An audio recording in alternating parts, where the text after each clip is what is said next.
Salut à toutes et à tous, c'est Vic, j'espère que vous allez bien et bienvenue dans cette nouvelle review d'animé en Blu-ray. Aujourd'hui, on va parler de Summer Ghost, qui sort le 13 janvier chez All the Anime.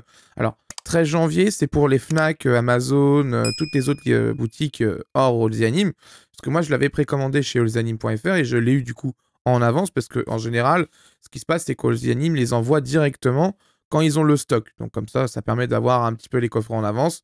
Et par exemple, pour Noël, c'était quand même bien utile de l'avoir un petit peu en avance. Alors, c'est un long moyen métrage concrètement parce que voilà, c'est pas une vingtaine de minutes. Il fait 45-50 minutes à peu près, 40 minutes à peu près le métrage. Certains vont dire que c'est court, mais honnêtement, vraiment, on m'en a dit beaucoup de bien. J'ai vu pas mal de captures, etc. Il est quand même très joli. Je lui laisse sa chance parce que voilà, j'ai envie de laisser sa chance au métrage, on verra ce que ça donne. Mais déjà, ce qui est à point de vue édition, ce qui est plutôt appréciable, c'est que ce coffret est, ma foi, très joli parce que on est sur déjà un coffret rigide. Hein, voilà, vous le voyez, il est sur un carton rigide, etc. Ça, il n'y a pas de problème.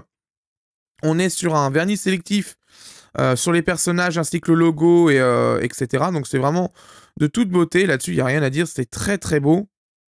Franchement, bon, là-dessus, aux Animes, on n'a pas trop de soucis à se faire, hein, à part sur les rééditions plus standards, où c'est carton souple, ou sur, par exemple, SAO, S1, où vraiment là-dessus, j'ai été déçu. Mais là, sur Summer Ghost, franchement, il n'y a rien à dire. C'est du bon travail. C'est très joli. Derrière, on a le prolongement, vous savez, le petit artifice qu'on peut faire un petit peu qu'on allume et que ça fait des étincelles, etc. C'est mignon, c'est joli. C'est très, très typique japonais, ce qu'on le voit d'ailleurs souvent dans les animés. C'est toujours très mignon à voir. Et puis bon, bah, pour les festivités, c'est quand même sympa. Alors, à l'intérieur, il y a bien évidemment un flyers que je vais vous montrer tout de suite. Alors, le flyers était un peu plus grand du coup que le coffret. C'est un peu bizarre ça là-dessus. Donc, j'étais obligé de le plier pour le rentrer parce que voilà, moi je l'avais déjà rentré parce que il fallait que je fasse d'autres trucs avant. Capture d'écran, le speech, présenté au Festival international du film d'animation d'Annecy 2022 et en avant-première en présence en présence du réalisateur au Grand Rex. C'est le nouvel an, vous inquiétez pas, c'est normal. Summer Ghost, c'est le premier film de Londro, jeune talent émergent de l'animation japonaise. C'est pour ça justement que j'ai acheté ce coffret Blu-ray parce que justement je voudrais voir ce qu'il a fait et vraiment si c'est un jeune talent émergent de l'animation japonaise, vous inquiétez pas, quand il aura fait un gros film d'1h45, 2 heures, et que ça aura plu à Télérama, ils mettront le nouveau Miyazaki est né, un truc comme ça, vous inquiétez pas, on y aura le droit. Comme tous les ans, c'est la même merde, hein, de toute façon. Vous le savez très bien. Alors, le contenu. Livret de 32 pages, set de 4 cartes couleurs, poster A3, bonus vidéo, making of interview de Lundro et les animatics, c'est en 1080p natif, 16 neuvième avec la VO et la VF en 5 points. Les sous-titres français et la durée est environ 45 minutes. Voilà, c'est une quarantaine, cinquantaine de minutes à peu près, concrètement, le film. Donc voilà, donc c'est fait au studio Flat Studio. J'ai jamais vu ce qu'ils ont fait, donc on verra ce que ça donne. Mais c'est pour ça, justement, on en disait beaucoup de bien de ce film, que c'est vraiment une pépite et qu'il faut le voir. Parce on a là sous les yeux un nouveau talent de l'animation japonaise. J'ai dit pourquoi pas, on va essayer du coup. Mais on va surtout tester ce coffret aujourd'hui. Vu que je l'ai commandé chez alltheanime.fr, c'est limité à 400 exemplaires, ce que je vais vous montrer du coup. Il était offert pendant les précommandes et pendant la durée du stock restant. Une petite affichette en plastique avec une bande, enfin une imitation de bande pellicule avec quelques captures d'écran de Summer Ghost dedans. C'est pas de la vraie pellicule, hein. Le film est réalisé en numérique, comme vous le savez depuis des années. Maintenant, la production en cellulo et téléfilm, vraiment ce qu'on appelle en 35 mm ou en 16 mm, c'est interrompu il y a déjà quelques années. Il y a peut-être le prochain Hayao Miyazaki qui va peut-être sortir dans ce format-là, mais je pense que ça sera le dernier parce que maintenant tout le monde est passé en numérique. Parce que le compositing, etc., pour le montage, c'est quand même un peu plus simple là-dessus. On va regarder vite fait le poster. Bon, le poster, c'est un poster, c'est l'affiche du film. C'est ce qu'on a sur la face avant du coffret. Bon, c'est très joli, c'est bien imprimé, pas de problème là-dessus. Rien à dire. Je sais pas si les gens auraient préféré une version sans texte, sans rien.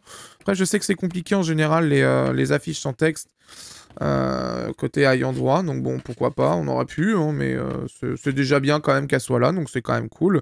Par contre, je l'ai remis dans le mauvais sens. Voilà, c'est comme ça. Hop. On a les cartes, on va passer au digipack après, vous inquiétez pas. On a les cartes qui sont très jolies, surtout celle-là, j'apprécie beaucoup le visuel quand même, très très très très jolie, j'aime beaucoup. Ce qui me plaît beaucoup dans ce film, c'est de manière générale le chara design qui est très joli.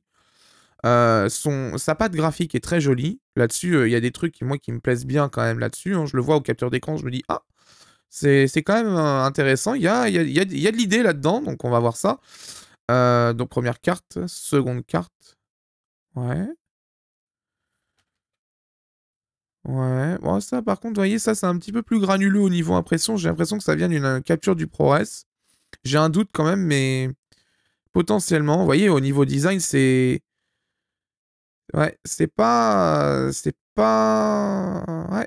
pas aussi propre qu'on pourrait le penser. Ça par contre, ça c'est joli. Ça c'est très joli. Puis derrière, vous avez à chaque fois le logo Summer Ghost, All the Anime, et cetera, No for Sale, blablabla, blablabla. Voilà, bon ça là-dessus, il y a pas de problème. Niveau rigidité au passage, ça va. C'est dans la moyenne, c'est vrai que c'est dans la moyenne. Vous verrez que sur d'autres reviews qui vont arriver dans les prochaines semaines, on a beaucoup plus fin que ça, hein, vous inquiétez pas. Mais c'est dans la moyenne, c'est dans la moyenne. Derrière, bon, on a un fond uni avec quelques bokeh, etc. en fond. Bon, pourquoi pas. C'est mignon. Derrière, bah, c'est ma foi très sympathique, hein, au niveau digipack, y a pas de problème là-dessus. De manière générale, j'ai pas trop à me plaindre des choix que font All the Anime, mais là-dessus, ça va. Les disques sont de visuels différents. Vraiment, là-dessus, c'est un design comme je les aime chez All the Anime. Là-dessus, il n'y a pas de problème. On est sur quelque chose de très sérieux de A à Z. Ça, c'est quand même cool. On va arranger vite fait tout ça pour mettre les cartes, etc. Et on va passer au livret. Je fais juste vite fait ça. Mais voilà, je voulais laisser sa chance à ce jeune réalisateur de justement me vendre du rêve. Et ça sera peut-être le cas justement. On verra ça sur la seconde partie de la review. Et je vous donnerai aussi mon ressenti sur la conclusion. Si à mes yeux ça vaut vraiment le coup ou pas. Mais je pense que ça va valoir le coup. Parce qu'il y a des choses qui me plaisent, il y a des petits trucs qui, moi, m'attirent l'œil et me dit ah, ça pourrait être intéressant. Donc voilà. Alors, du coup, 3 lycéens font la conférence. Ça, c'est la présentation, c'est l'introduction au film. On a la présentation des personnages dans leur version croquis. C'est très joli. C'est vrai qu'au niveau dessin, franchement, c'est vraiment classe hein, quand même. Rien à dire là-dessus. On a quelques passages, je crois que c'est en version... Ouais, c'est l'Animatix. Hein. C'est issu des Animatix. Ouais, vraiment, non, c'est vraiment plutôt bien dessiné. C'est très, très joli. On a une interview du chef décorateur qui est sur 2 pages, là. Une interview de l'assistant réalisateur Asano66 sur 2 pages. Une interview de la personne qui a fait une des personnes qui a fait la bande originale, Akira Kosemula, excusez-moi, je vais y arriver, parce qu'avec la caméra de loin, c'est compliqué, comme vous le savez, hein, j'ai pas le livret vraiment sous les yeux, il est un peu plus loin que moi, donc ok, qui est sur 2 pages, 3 pages, 4 pages, c'est bien, on a une interview du réalisateur, Lundro, donc c'est plutôt bien, qui est sur 2 pages déjà, 4 pages, ok, on a des commentaires du storyboard déjà sur 2 pages, c'est plutôt intéressant. Très bien, très bien. Les plans dans le musée et le parc, on a une petite annotation en bas, on va voir. Les plans dans le musée et le parc, les regards et les emplacements de Tomoya et Ayane, ainsi que les enchaînements des plans, auront été calculés de sorte que la mise en scène montre l'impossibilité pour eux de réellement se rencontrer. Alors ça, c'est compliqué, hein, quand même. C'est vraiment que ça a été pensé dès le départ pour cette scène. Mais c'est quand même intéressant là-dessus. Il y a des petites annotations comme ça et on peut apprendre pas mal de choses sur le film. C'est toujours bon à apprendre, surtout que si jamais plus tard, vraiment, il perce énormément comme a été Makoto Shinkai à son époque, hein, quand il a sorti ses premiers métrages, et je pense qu'à notamment à 5 cm par seconde qu'il l'a fait exploser comme pas possible. C'est bien d'avoir ce genre d'interview parce qu'après, plus tard, pour réaliser par exemple un documentaire ou un truc comme ça, une vidéo vraiment sur le réalisateur, c'est intéressant ce genre d'interview et de commentaires parce que ça permet de mettre en contexte comment ça s'appelle, ses choix et ses choix de réalisation, etc. Donc moi, je prends toujours ce genre de choses. Personnellement, je suis friand d'interviews, je suis friand de commentaires d'équipes techniques, etc. Là-dessus, moi, je suis toujours servi parce que c'est justement ce qui fait le charme des éditions vraiment qualitatives de All the Anime. C'est ça, c'est souvent quand ils peuvent, il y a les interviews, etc. Donc c'est quand même vachement cool. On va passer à la seconde partie de la review. On va dégager ça du champ de vision. Bien sûr, on va poser le coffret correctement, tranquille. On va passer à la seconde partie de la review, donc encodage, qualité vidéo, etc. Je pense qu'on va être bien surpris parce qu'en général, je sais que c'est distribué chez Avex au Japon.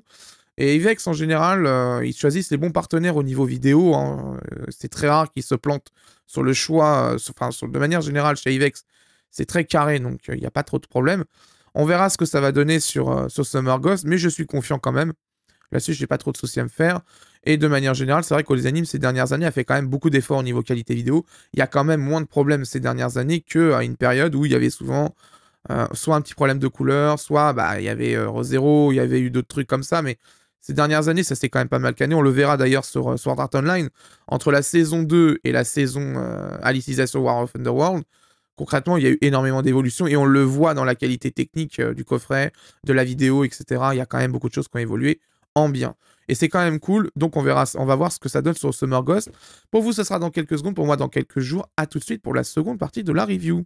Bien, après avoir vu le Blu-ray, je peux vous donner mon avis. En ce qui concerne la définition, sur une définition de 1920 par 1080, FPS de 23,76, une compression en H264 et un débit qui avoisine en moyenne 30 mégabits par seconde. Nous sommes face à une œuvre vraiment très particulière. Summer Ghost fait partie de ces métrages qui viennent de l'espace au niveau visuel. C'est vraiment la sensation que j'ai eue une fois avoir visionné le film. C'est profond dégradé de couleurs, une image avec un piqué, donc une netteté d'image vraiment très forte. J'ai eu la même sensation que pour 5 cm par seconde quand je l'ai vu à l'époque. Dans ma tête, c'était ce réalisateur a du talent. Je pense qu'on entendra parler encore dans quelques temps quand il fera des métrages beaucoup plus longs. Il a vraiment du talent en fait. Au niveau de la qualité vidéo, pour l'exploitation du Blu-ray, le laboratoire japonais a appliqué un très fort desering pour contenir le potentiel color banding qui pouvait arriver après l'authoring, donc le passage de 10 bits vers 8 bits. J'en avais discuté justement et je vous avais expliqué le fonctionnement sur la review de Demon Slayer. Cela marche plutôt bien dans une grande majorité du temps. Il arrive que quelques scènes spécifiques où il peut revenir, notamment sur le dégradé bleu-violet, car même l'édition japonaise perd la bataille du color banding pour gérer ce type de dégradé. Cela reste dans l'ensemble du contenu une qualité vidéo plutôt correct et ça reste contenu au niveau color banding, c'est plutôt pas mal. Il est à noter que l'édition japonaise et notre édition française n'ont pas le même gamma. Notre édition est un poil plus claire au niveau couleur alors que l'édition japonaise est un poil plus foncée. N'ayant juste que ces deux points de comparaison et ayant un doute quand même sur l'édition japonaise, car je ne sais pas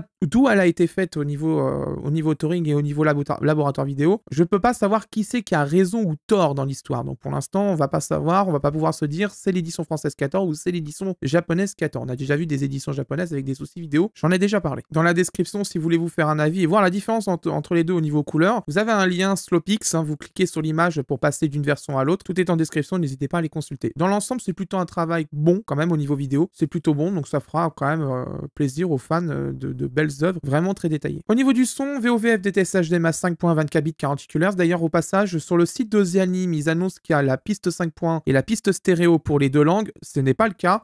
C'est 5.1 pour les deux langues, pas de stéréo à noter là-dedans. Donc l'erreur sur le site, il faudra que je pense que Ozianime la corrige. Du son lossless à tous les étages, cela permet d'apprécier la bande-son de Summer Ghost dans d'excellentes conditions. Rien à dire là-dessus, la VO est vraiment très bonne et vraiment je vous invite, si vous avez la possibilité de le faire, de mettre une bonne installation 5 points en route, donc ampli, 5 enceintes plus le caisson, car vraiment la bande-son et l'ambiance même sonore de ce film est vraiment prenante et c'est vraiment très beau, très joli à entendre. La VF, elle est produite chez MGM Post-Production, je trouve qu'il manque de l'émotion dans la prestation des comédiens sur le film. Il y a certaines scènes où je trouve qu'ils ne sont carrément pas dedans, surtout les scènes vraiment poignantes. Et c'est pas ce qui manque dans ce film d'ailleurs. De manière générale, j'ai l'impression qu'ils sont mal dirigés sur le plateau d'enregistrement. C'est bizarre parce que le casting a l'air plutôt correct. J'en avais discuté avec Univers RJB, que je salue au passage. On en avait discuté d'ailleurs là-dessus et c'est pas un casting mauvais en fait. Mais vraiment, on sent quand même qu'il y a, je sais pas, il manque quelque chose. Il manque vraiment de la dynamique, il manque du punch des fois sur certaines scènes. Et elle n'y est pas et ça casse un peu l'ambiance de temps en temps. Je suis d'ailleurs au final plutôt content de la VO à ce sujet-là. Mais cette VF, ouais, au niveau prestation, pas terrible. D'ailleurs, il y a quelques petites bourdes à 32 minutes 38 environ. Il y a une réaction VF qui est superposée à celle de la VO. Alors ça, c'est quand même pas cool. Mais en plus, et vous allez lui dire, bon, une seule bourde, c'est pas ouf. Mais non, en fait, vers 36 minutes, 35 à peu près, j'avais noté, où il manque les pleurs de Aoi. Donc là, vraiment, c'est pas joli quand même. Ça, c'est signe d'une détection qui a été mal faite au moment de préparer la VF. C'est quand même bien dommage parce que là, cette scène, justement, elle est importante. On est à la fin du film quasiment. Et Et vraiment, c'est là où il faut enclencher l'émotion chez le spectateur, enfin chez le téléspectateur du coup, mais voilà, et là sur le coup, quand je l'ai vu en VF, moi ça m'a coupé. Je trouve quand même cette VF ne sera pas dans les annales de 2023, on commence juste l'année, mais celle-là c'est sûr et certain, elle ne restera pas dans les annales 2023. Cette VF de Summer Ghost est à mes yeux un peu décevante quand même. Comme d'habitude, voici un petit extrait pour vous faire un avis.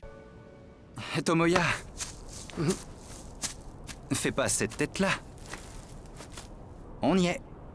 Oh.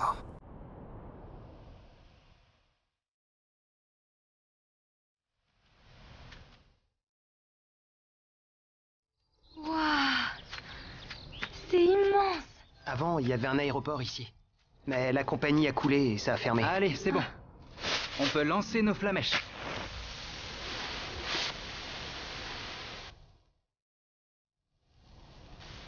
Vous croyez que c'est possible?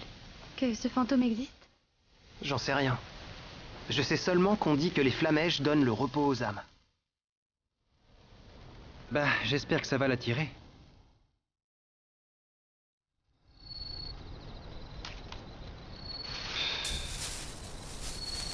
Il veut pas venir. On en a cramé tout un paquet. On va finir avec celui-là. Tiens, Aoi.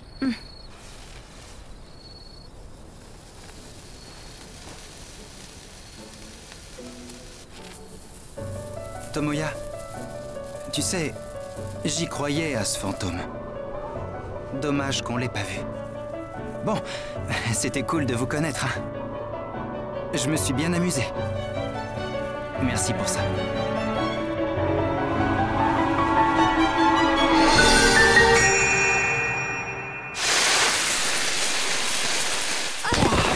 Oh, ça brûle. Mais c'était quoi? Qu'est-ce qui s'est passé? Elle est là. Hein? Ah.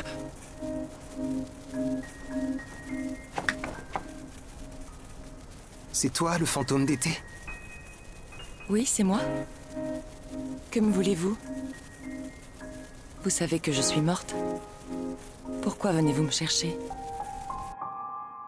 Au niveau de la traduction, police d'écriture et bordure, nous sommes sur ce que propose Olsey Anime depuis quelques années, hein, c'est-à-dire depuis les changements qu'ils ont fait. Donc rien à dire là-dessus, ça a quand même pas mal évolué par rapport au premier coffret qu'ils ont sorti dans le commerce. Ça, y a pas photo. La traduction est produite chez JSI CMF et signée Kevin Stoker. Si vous suivez les reviews, vous devez le savoir. C'est le même traducteur que Clannad et Clannad After Story chez Kanamo Video. Le boulot est vraiment très bon dans l'ensemble. Rien à dire là-dessus. Fan de VO, ces sous-titres de Summer Ghost vous donneront satisfaction. Et d'ailleurs, je vous recommande de voir Summer Ghost en VostFR. Au niveau des bonus, nous avons de quoi bien manger avec cette édition de Summer Ghost. Au programme Making of du film, une interview du réalisateur qui est intégralement traduite. D'ailleurs, chapeau à la traductrice, car c'est vraiment compliqué à faire. Parce que, évidemment, quand on traduit un Making of ou une interview du réalisateur, il n'y a pas de script japonais. C'est du coup tout à l'oreille. Et il suffit que la personne marmonne un petit peu trop et on n'entend pas correctement la phrase. Donc vraiment, chapeau bas là-dessus. C'est vraiment très bien fait. Et le film, dans sa version animatix, c'est complet, ça fait plaisir. Il y a de quoi apprendre des choses sur la réalisation de ce film. Et donc, peut-être plus tard, quand justement le réalisateur aura pris du galon, de pouvoir documenter toute son œuvre, etc. et tous les choix qu'il a fait dès le début de ses premières réalisations. On passe au plus et au moins du coffret. Alors là, les plus. Finition du coffret, rien à dire. Fourreau rigide, vernis sélectif. Niveau vraiment finition, il n'y a rien à dire. Le digipack est joli. Pas de bande blanche au milieu, rien à dire. Visuel différent sur le disque. Franchement, RAS. Là-dessus, rien à dire. Les visuels, parfait. Moi, je trouve c'est plutôt joli hein, quand même. Je sais pas ce que vous en pensez, vous me direz dans les commentaires. Mais au niveau des visuels, c'est plutôt sympa. Bon, après, voilà. Je pense pas qu'il y a non plus une tonne de visuels dispo pour